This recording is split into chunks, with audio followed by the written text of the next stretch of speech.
me come and Google you all. So distinguished guests and fellow African representatives who are here, and more especially the leadership of Google. Good morning, and Sanbonani, Dumelang, and Locha to all of you. It is my privilege to have this moment to address this first ever Google's Cloud Summit on the African continent. And today is not about just Google. It is about far more than a technology conference. It is about where Africa chooses to position herself in the defining technologies and the defining technological revolution of our time.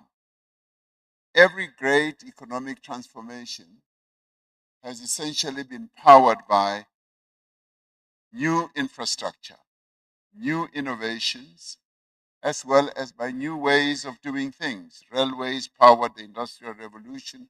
As we all know, electricity powered the 20th century.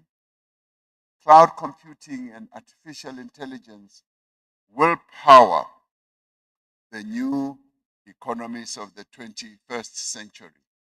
And Africa intends, our beloved continent Africa intends not merely to participate in that future, we intend to help to shape it. And we've got the bright minds, we've got the intellectual capital that can help us do that. Now, the holding of this summit is a major milestone for our continent and for South Africa. The regional Google Cloud Summits are the premier technology and enterprise events for showcasing the latest innovations in cloud computing, in artificial intelligence, and in digital transformation. So this event affirms Africa's position as a core growth region for the global cloud ecosystem.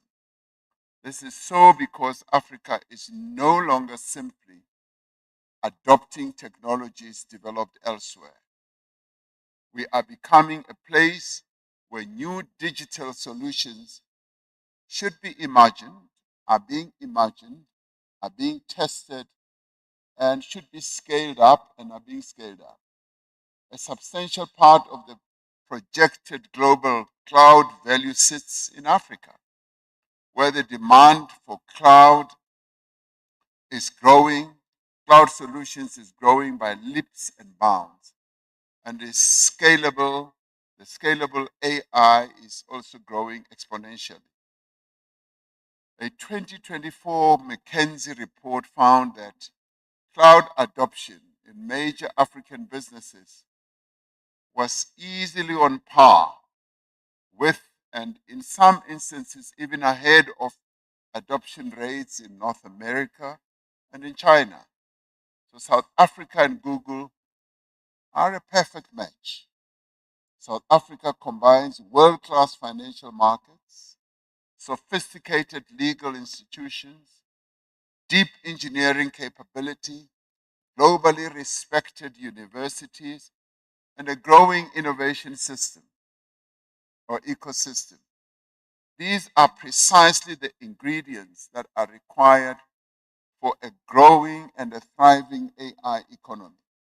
So Google Cloud is one of the largest global enterprises, cloud providers in the world. South Africa is Africa's digital investment powerhouse and Africa's largest cloud market. We are a mature market for digital investment with high internet penetration and a strong regulatory framework. Beyond housing approximately 70% of Africa's hyperscale data center capacity, South Africa is also a major investment hub for tech startups. And I'm told that many of you who are here are in the tech startup industry, if I can call it that. So this year's Global Startup Ecosystem Index ranked a South African city, Cape Town, as the third highest ranked startup ecosystem in Africa. As leaders, well, even if you don't live in Cape Town, you can applaud that. So that is great. Now, as leaders and innovators and visionaries, we share a common belief in the transformative power of technology to spur economic growth, as James said, and to propel human development. The objectives of this summit deeply resonate with our national aspirations and ambitions. Earlier this year, we held the 6th South Africa Investment Conference, and that was to attract as much investment and to provide various sectors of our economy to grow on the back of those investments. At this year's conference, domestic and international investors expressed their ongoing confidence in South Africa as a premier investment destination. So this confidence is underpinned by the progress that we continue to make in the structural reforms of our network industries and transformation of our economy.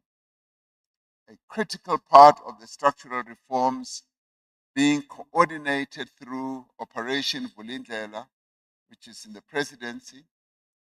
It is the creation of a comprehensive digital public infrastructure for South Africa that will serve as the backbone of our modern economy.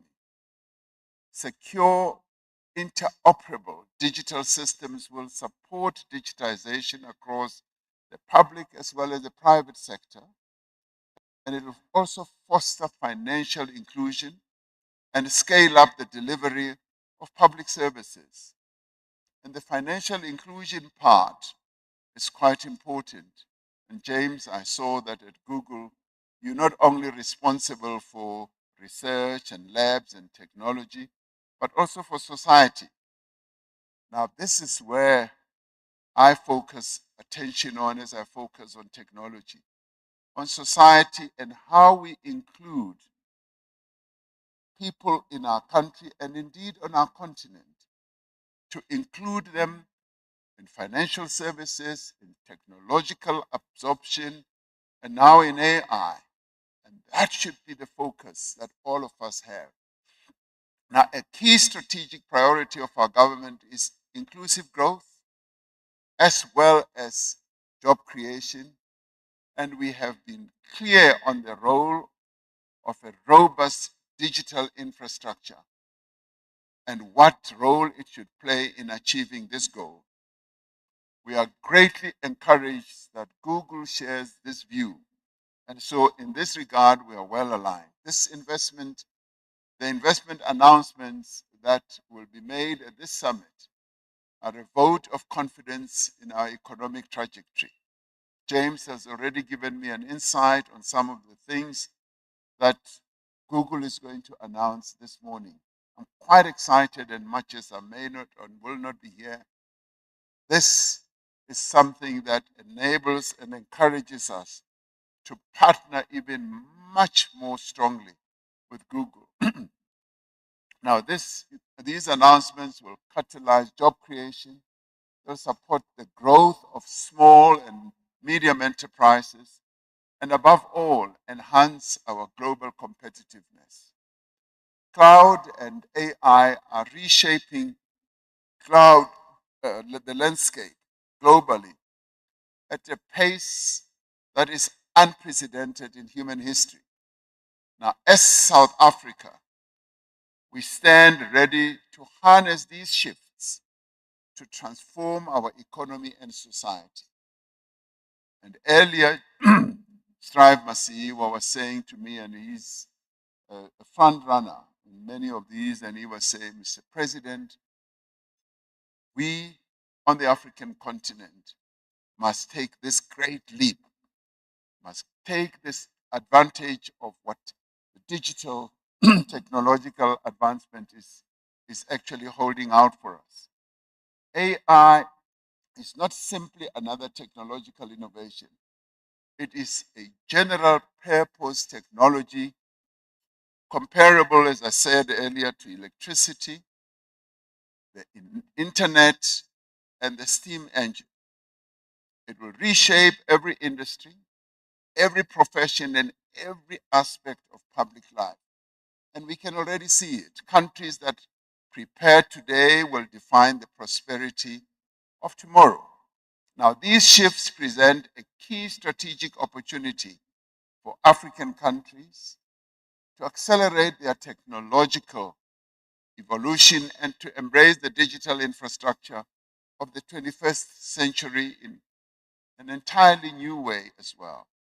Now, with the support of Google and our investment partners, and many of them are here, we envision a South Africa where businesses and industry, may I add, as well as government, and Strive was stressing that to me, all of us must really adapt AI-enabled services at scale.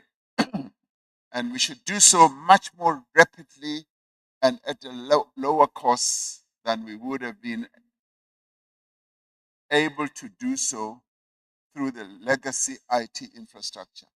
We envision a South Africa where these technologies are rapidly deployed across also the public sector, enabling us in government to modernize public administration and education, transportation, public infrastructure, and the delivery of basic services. We see a South Africa, and may I add an Africa, where educational content will be provided through the cloud and delivered directly to the classroom using the latest technologies. And during COVID, when we locked down, and I was one of the most hated person in our country then, when I said everyone should stay at home, we saw how technology even enabled young people who were either at university or high school were able to learn. And we also learned how we run our businesses from homes. And now it's become a usual occurrence where companies now say you can work at home and you can monitor and manage yourself. Now we envision a country where AI solutions are deployed for disease management and prevention, to manage the national energy grid by farmers, to predict weather patterns, and by scientists to guide our national climate response. Now, when it comes to diseases, tomorrow or the day after, I'll be going to the DRC, where there's now Ebola. And I'll be discussing with President Tshisekedi how, through a number of enabling technologies, we can even see how best even Ebola and many other diseases can do so, as I am the champion of pandemic prevention on the African continent. In addition to cloud and AI providing several solutions, they will ultimately enhance humanity's capabilities. Now, ultimately, cloud and AI matter because they are going to rely on, for instance, technology and AI. We need to focus on how that enhances the productivity of all of us as human beings, but more importantly, of how it can drive productivity in our companies, in government, and in the economy broadly. For far too long, Africa has had to play digital catch up with the world's leading and most industrialized economies. We are now presented with a great opportunity to be in the driving seat of our own industrialization and growth. We no longer want to be passengers. We now want to be right there. I digress for a minute. During the COVID pandemic, we were having to order all the PEPs, personal protection systems like masks and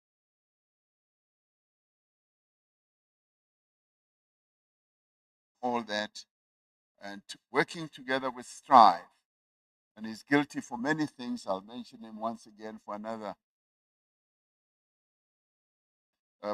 thing that he was guilty of. We worked together to ensure that when it came to vaccines, we were no longer way behind other countries in the world. And we said we must catch up. We must be right there together with other countries in the world. And we were able to do that. And that represented resolve. Resolve on our part as Africans to refuse to be catch-up people, to refuse to be catch-up countries, to ensure that we are right there with all the technological advances and all other processes, vaccines and everything, and now technology. So technology will, in the end, unlock entirely new industries, as it is now doing so. It will improve the competitiveness of existing firms and create opportunities for thousands of entrepreneurs who today face barriers for entering the formal economy. Bringing these world-class cloud capabilities to our shores will improve data security and ensure that our businesses, from the largest financial institution in this city to the tech startup in Soweto, in Khayelitsha, in same cutting edge tools as their global competitors.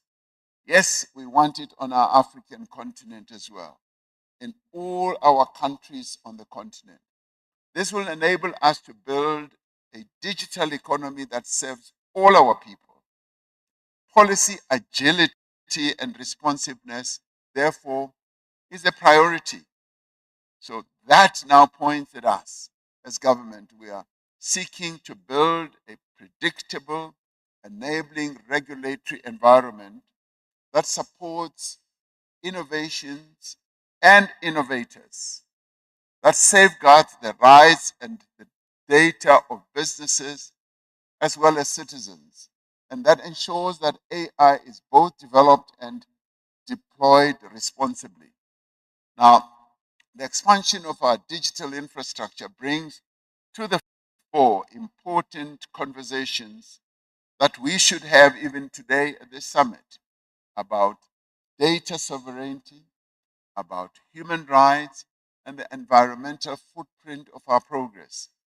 Now, as we expand our data center capabilities and capacities to meet the demands of cloud computing, we must do so in a sustainable manner. It should, however, be noted that our ambition is not simply to expand and host data centers. Our ambitions is to build companies, to produce researchers, so that it should not be James alone who can be in charge of the Google research labs and all that. I want to produce more Jameses here, and I can already see them. As I look at your face, I see another James. So I want to produce many more Jameses. And we want to commercialize African ideas, to create intellectual property that competes globally. Africa, our continent, possesses unique challenges, but these challenges are also opportunities. On the flip side of those challenges are opportunities that we must face and benefit from. We are encouraged by the engagements that are taking place across the industry to ensure that our digital expansion respects fundamental rights, protects our environment, and contributes positively to host communities. It is through this collaborative dialogue between government, industry, and society that we are successfully able to navigate these complexities. Beyond creating an enabling environment, the South African government itself is investing in cloud infrastructure, including the SAVOA Cloud at the Council for Scientific and Industrial Research, CSIR, which is localized cloud and storage platform. Around the world, governments are investing in critical cloud. They are investing in AI infrastructure to safeguard their own sovereignty and protect their citizens. In the digital age, sovereignty is measured not only by territorial borders, it is increasingly measured by a nation's ability to secure its data, to develop its own digital capabilities, and to exercise meaningful control over the technologies on which its economy depends. So I call on Google and other cloud providers to work with government to provide and to build sovereign digital as well as AI capacity that draws on both the state institutions and private sector dynamism. Now, we had a conversation with James and his colleagues earlier, and the desire that we both have as Google and as South African government is that we should work together as partners. Now, as we champion this digital transformation, we are mindful that the transition must be a just one. We cannot allow digital poverty to widen the gap between the haves and the have-nots. This is why investments in human capital are just as important as investments in data centers and the undersea cables. We must equip our young people with the skills that they need right now to thrive in workplaces of tomorrow. We also applaud Google's decision to invest in comprehensive AI skilling frameworks, as well as digital literacy programs that are going to empower our young people. This will ensure that South Africans and indeed Africans are not mere consumers of technology, but that they are active participants and creators as well as innovators. Now, this is a vision we hold not just for South Africa, but for our entire continent. Africa's true wealth lies not in our natural resources, but in the ingenuity and resilience of its people. As we step boldly into the age of artificial intelligence, our aspiration is to anchor Africa as a catalyst, but also South Africa as the gateway for the continent's digital ascendancy. By building robust infrastructure to harness this technology, we are doing more than modernizing our economy. We are taking a quantum leap into the future. So to the leadership of Google, we thank you for being a steadfast partner in Africa's development journey. Your investments that will be announced today will serve as a vital artery for our technological future. So let us continue to work together to harness the boundless opportunities of the cloud and AI. Throughout history, every generation has been called upon to build the infrastructure of its age.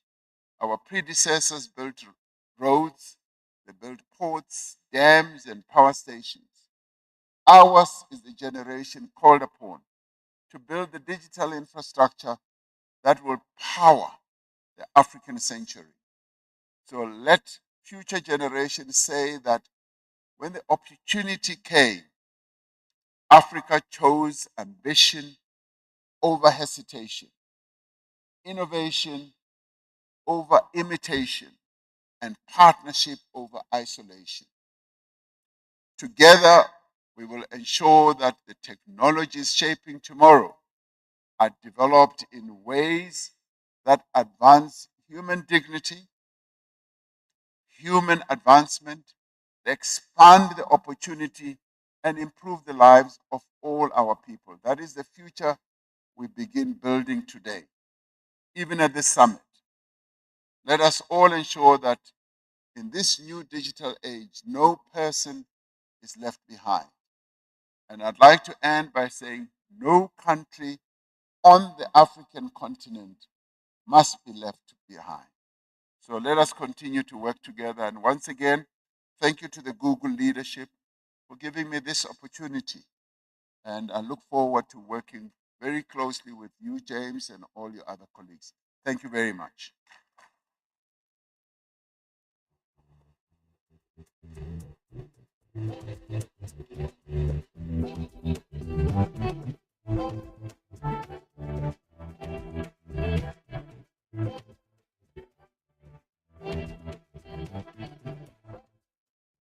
Mr. President.